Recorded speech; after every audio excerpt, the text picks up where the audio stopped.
अरुणाचल प्रदेश का एक छोटा सा कस्बा तवांग, जिसे कभी भी भूल ना सकूंगा मैं।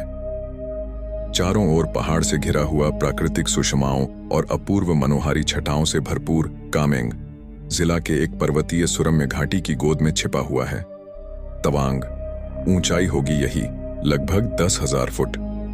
सामाजिक दृष्टि से अत्यंत नाजुक स्थान है तवांग। उससे कुछ ही मील के फासले पर वह स्थान स्थित है जहां भारत, भूटान और तिब्बत की सीमा रेखाएं आपस में मिलती हैं।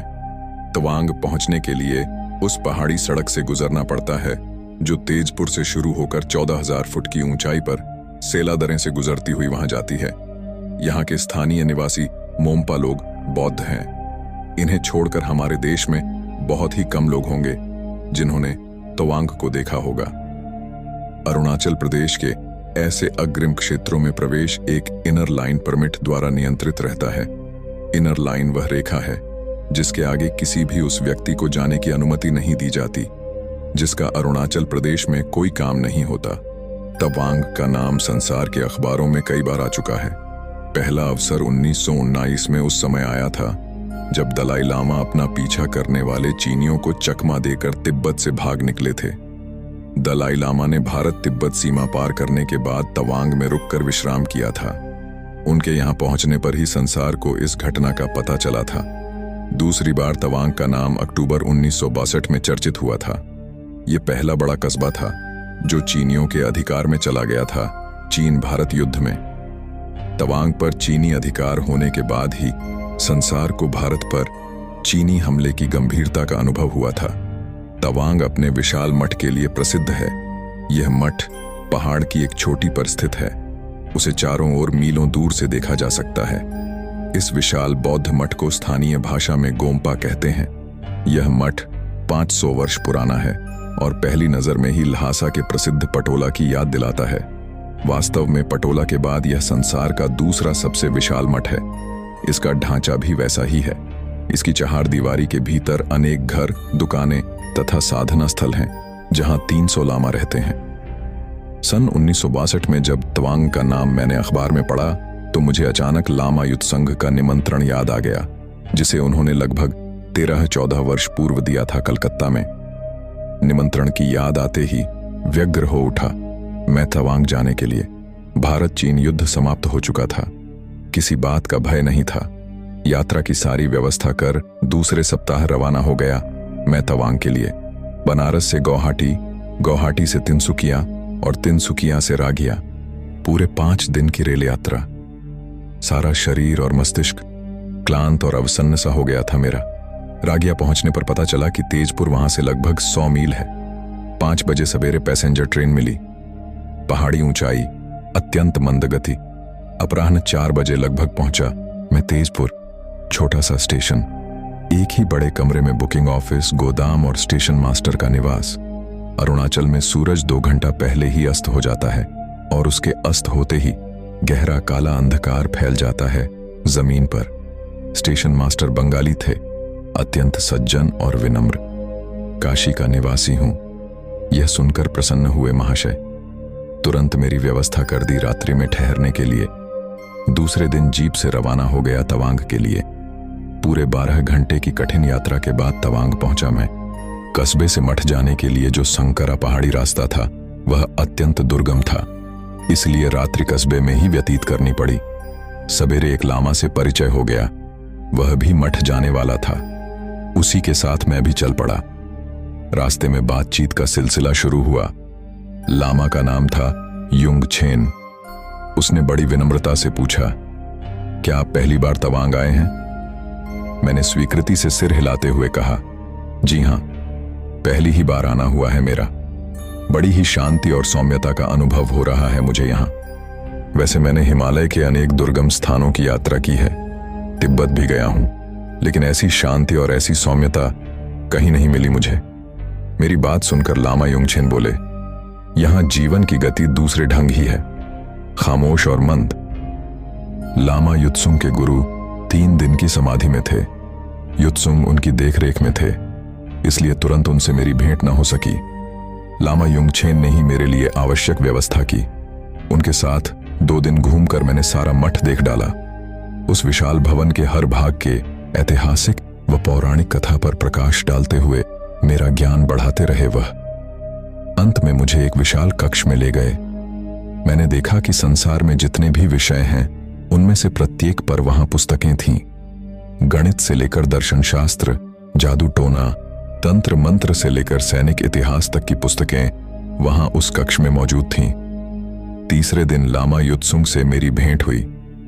मुझे अचानक देखकर घोर आश्चर्य हुआ। उन्हें प्रसन्न भी कम नहीं हुए। मैंने उन्हें उनके निमंत्रण की याद दिलाई।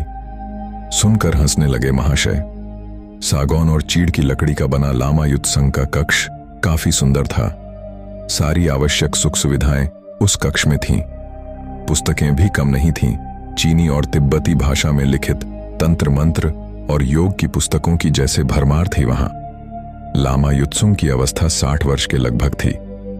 10 वर्ष की अवस्था में शिक्षा दीक्षा और साधना के लिए तवांग आए थे वह। उनके गुरु का नाम था लाम्पा छेन। उनकी आयु बहुत थी। योग तंत्र की कई गरिमामयी विलक्षण सिद्धियां प्राप्त थीं उन्हें। वे साल में एक बार बौद्ध पूर्णिमा की रात्रि में अपने सूक्ष्म शरीर से आकाश मार्ग द्वारा तिब्बत स्थित चकोरी मठ में जाया करते थे। चकोरी मठ तिब्बत के उन गुप्त और रहस्यमय मठों में है जिनका अगोचर संबंध दैवी राज्य से है। क्या आपके गुरुदेव का दर्शन संभव है? मेरे इस प्रश्न के उत्तर में लामा युत्सुंग बोले, गुरुदेव से आज्ञा लेनी होगी। मठ के नीचे एक छोटा सा तलघर था जहां से एक सुरंगनुमा मार्ग किसी अज्ञात स्थान तक गया हुआ था। वह मार्ग काफी लंबा था। लामा युत्सुंग मुझे उसी गुप्त मार्ग से उस अज्ञात और रहस्यमय स्थान पर ले गए। वह स्थान एक विशाल गर्भगृह था जिसमें प्रवेश करते ही मेरी प्राण शक्ति एकाएक बढ़ गई। मन भी प्रफुल्ल हो उठा। मैंने देखा उस गर्भगृह में कई छोटी छोटी वेदियां बनी हुई थीं, पत्थर की, जिन पर ध्यान की मुद्रा में सिर झुकाए साधक गण बैठे हुए थे। लगा जैसे वे हाड़ मांस के नहीं, पत्थर के बने हों।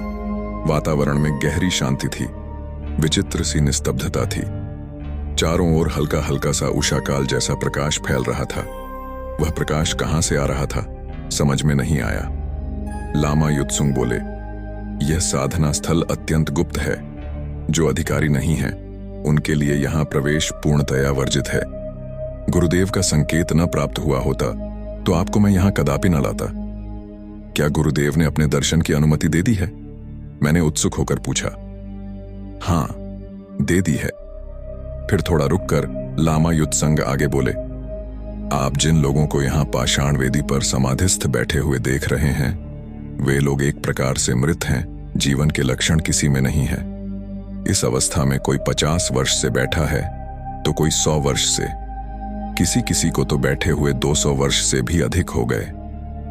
यह सुनकर घोर आश्चर्य हुआ मुझे। मैंने सिर घुमाकर बैठे उन साधकों की ओर देखा और आश्चर्य हुआ मुझे। सभी के चेहरे पर एक विशेष प्रकार का तेज था और थी एक विशेष प्रकार की शांति भी। कोई भी नहीं कह सकता था कि वे लोग मृत हैं। लामा युत्सुंग ने बतलाया, इन सभी लोगों को समाधि को विशेष अवस्था उपलब्ध है। स्थूल शरीर की अपनी एक मर्यादा है और है एक सीमा। उस मर्यादा और उस सीमा में बंधकर साधना के उच्चतम शिखर का स्पर्श नहीं किया जा सकता। इसीलिए विशेष अवस्था उपलब्ध इस प्रकार के साधक गण अपने सूक्ष्म शरीर का उपयोग करते हैं, क्योंकि सूक्ष्म शरीर को न कोई मर्यादा है और न तो है कोई सीमा। अब इन्हीं लोगों को लीजिए। इनमें से जिनका शरीर यहाँ 50 वर्षों से सुरक्षित है वे अपने सूक्ष्म शरीर द्वारा अन्यत्र कहीं संचरण विचरण कर रहे होंगे। ऐसे लोग पृथ्वी के अतिरिक्त अन्य किसी लोकांतर में भी बिना किसी बाधा के गमन कर सकने में समर्थ होते हैं। जो लोग 50 वर्ष से अधिक समय से यहाँ समाधिस्थ हैं उनमें से कुछ जन्म और मृत्यु की यातना से बचने के लिए परकाया प्रवेश द्वारा किसी के स्वस्थ शरीर के माध्यम से साधना कर रहे होंगे। कुछ ऐसे भी हैं जो परकाया प्रवेश के झंझट में न पड़कर साधना के लिए संसार में जन्म ग्रहण कर नवीन शरीर कई बार उपलब्ध किए होंगे। जब उनका लक्ष्य सिद्ध हो जाएगा तो पुनः अपने इस शरीर में प्रवेश कर पुनर्जीवित हो उठेंगे। जब परकाया प्रवेश द्वारा नवीन स्वस्थ शरीर प्राप्त कर सकते हैं और गर्भ में प्रवेश कर नया जन्म उपलब्ध कर सकते हैं तो इस अवस्था में अपने पूर्व शरीर में पुनर्जीवित होने की क्या आवश्यकता है इन लोगों को? मेरे इस प्रश्न के उत्तर में लामा युत्सुंग बोले, इसलिए कि यह शरीर दीक्षा शरीर है। गुरु ने विशेष यौगिक क्रिया द्वारा इसे शुद्ध किया है। साधना की दृष्टि से भी इसका भारी महत्व है। निर्वाण, कैवल्य, मोक्ष आदि जो कुछ भी है वह इसी दीक्षित और शुद्ध शरीर द्वारा ही संभव है। भले ही साधक को साधना के लिए इससे सुंदर स्वस्थ युवा शरीर किसी भी माध्यम से उपलब्ध हो जाए, मगर इस दृष्टि से उसका न कोई मूल्य है और न तो है महत्व। समझ गए ना आप? और फिर उन्होंने सामने पाषाण वेदी पर समाधिस्थ बैठी हुई एक साधिका की ओर संकेत करते हुए कहा, आपको झांत होना चाहिए कि यह साधिका अब तक 3 बार जन्म ले चुकी है संसार में अपनी साधना की पूर्णता के लिए। क्या कहा आपने? मैं चौंक कर आश्चर्य के भाव से बोला, मैं ठीक कह रहा हूं। मैं यहां के प्रायः सभी साधकों की गतिविधि से परिचित हूं। इस साधिका के पहले जन्म का विवरण तो मैं नहीं जानता, लेकिन बाद के 2 जन्मों के विवरण से थोड़ा बहुत परिचित हूं मैं। क्या आप मुझे बतलाएंगे? क्यों नहीं? लामा युत्संग बोले, दूसरी बार इस साधिका ने शोभा के रूप में जन्म लिया था बंगाल के एक बंगदेशीय परिवार में। 16 वर्ष की अल्पायु में पूर्व संस्कार के फलस्वरूप ब्रह्म ज्ञान उपलब्ध होने पर उस शरीर में पूरे 45 वर्ष तक साधना की थी इन्होंने। तीसरी बार भी इस साधिका ने अभी 2 वर्ष पूर्व ही बंगाल के एक बंगदेशीय परिवार में जन्म लिया है। ठीक से नामकरण न होने के कारण उसका नाम नहीं बतला सकता मैं, मगर यह अवश्य जानता हूं कि अब इसके बाद यह साधिका कोई नया शरीर धारण नहीं करेगी। तीसरे शरीर का त्याग होने पर पुनः अपने इस दीक्षित शरीर में पुनर्जीवित हो उठेगी। यह सब सुनकर एक बारगी कुछ कौंध सा गया मेरे मस्तिष्क में। सोचने लगा, लामा युत्सुंग ने जिस शोभा की चर्चा की है वह कहीं वही शोभा मां तो नहीं है जो 12-14 वर्ष पूर्व काशी आई थीं और साधक समाज में उच्च कोटि की साधिका के रूप में प्रसिद्ध हुई थीं, और जिनसे मेरा काफी दिनों तक आध्यात्मिक संबंध जुड़ा रहा, और जिन्होंने महासमाधि ग्रहण करने के पूर्व मुझसे कहा था, जिस साधना मार्ग की धूल पर तुम्हारे चरण चिन्ह अंकित हो रहे हैं उसमें पूर्ण सफलता योग्य नारी के सहयोग से ही संभव है। अभी मेरी भी तो साधना पूर्ण नहीं हुई है। इसके लिए मुझे पुनः शरीर स्वीकार करना पड़ेगा। अतिशीघ्र शोक करने की आवश्यकता नहीं, तब मैं तुम्हें भरपूर सहयोग दूंगी साधना मार्ग में। यह सब तो ठीक है, लेकिन समस्या यह है कि आपसे मेरा संबंध कैसे जुड़ेगा? शोभा मां हंस पड़ी, बोली, प्रकृति की लीला अत्यंत रहस्यमयी है, वह अवश्य मिला देगी यथा समय, चिंता की बात नहीं। और फिर एक प्रौढ़ गौरांग बंगदेशीय महिला का साधना से दप दप करता चेहरा मेरे मानस पटल पर घूम गया एक बारगी। वह तेजोमय चेहरा और किसी का नहीं, शोभा मां का था। लगभग 20 वर्ष बाद सन 1991 में शशिमुखी के रूप में उत्पन्न हुई शोभा मां से अचानक मेरा आध्यात्मिक संबंध जुड़ गया, अगोचर रूप से जो अभी तक बना हुआ है। शशिमुखी में वे सभी साधना तत्व विद्यमान हैं जो कभी शोभा मां में थे। दुख इस बात का है कि अधिक समय तक इस शरीर में वह नहीं रह सकेंगी। साधना पूर्ण होते ही अपनी निज काया को स्वीकार कर लेंगी वह। उस लंबे चौड़े गर्भगृह के नीचे एक और गर्भगृह था। वहां जाने के लिए संकरी सीढ़ियां थीं। लामा युत्सुंग के गुरु और तवांग मठ को अदृश्य रूप से संचालित करने वाले लामपाछेन का साधना कक्ष था वह। लामा युत्सुंग ने बतलाया कि गुरुदेव की आयु कितनी है यह बतलाया नहीं जा सकता, लेकिन इतना अवश्य बतलाया जा सकता है कि पिछले 400 वर्षों से वे अपने साधना कक्ष में हैं। जो लोग गुप्त रूप से और रहस्यमय ढंग से साधनारत हैं, भले ही वे मठ में हों या मठ के बाहर अन्यत्र कहीं हों, उन्हें अपने सूक्ष्म शरीर, मनोमय शरीर और आत्म शरीर द्वारा बराबर साधना मार्ग में निर्देशित करते रहते हैं। वह शिष्यगण भी बराबर उनसे अगोचर रूप से संपर्क बनाए रखते हैं। मेरे पूछने पर कि शोभा मां ने अभी अभी जन्म लिया है, उन्हें भी आपके गुरुदेव साधना निर्देश देंगे, तो लामा युत्सुंग ने जवाब दिया, क्यों नहीं। साधक हो या हो साधिका, वह किसी भी रूप में और किसी भी अवस्था में किसी भी स्थान पर हो, गुरुदेव स्वयं उससे संपर्क स्थापित कर लेते हैं और साधना निर्देश प्रदान करते हैं। अब आइए गुरुदेव का दर्शन कराएं आपको। लामा युत्सुंग आगे बढ़ते हुए बोले। मैं उनके पीछे हो लिया। अंधेरे में डूबी हुई संकरी सीढ़ियां उतरकर नीचे पहुंचा। सीढ़ी के बगल में एक छोटा सा कमरा था। पत्थर की दीवार, पत्थर का फर्श और पत्थर की छत, भीतर भयंकर शीत। सारा शरीर कांपने लगा ठंड से। उस छोटे से कमरे के बीच में एक वेदी थी, स्फटिक की। उसी पर पद्मासन की मुद्रा में अर्ध समाधिस्थ बैठे हुए थे महान सिद्ध योगी लामा लाम्पाचेन। संपूर्ण शरीर नरकंकाल जैसा, लेकिन चेहरे पर असीम अलौकिक तेज था। शरीर के चारों ओर नीले और पीले रंग का प्रभा मंडल था, जिसका हल्का प्रकाश कमरे में चारों ओर फैल रहा था। मैंने ध्यान से देखा, पूरी काया पारदर्शक थी उस महात्मा की। महात्मा के सिर की जटाएं पीठ पर से होती हुई पूरे फर्श पर फैली हुई थीं। कमरे के वातावरण में एक हल्की हल्की सी सुगंध भी थी, जो मेरे मन प्राण को सम्मोहित किए दे रही थी। वह कैसी सुगंध थी, बतला नहीं सकूंगा मैं। काफी देर तक उस महान आत्मा के सामने खड़ा रहा मैं, और उस महात्मा की अभय मुद्रा मानो मुझे सांत्वना देती रही। और अधमूंदी आंखें, जिन्होंने संसार के दुख की तह को पा लिया था, जीवन के सारे रहस्यों से परिचित हो चुकी थी, मुझसे बहुत कुछ कहती रही।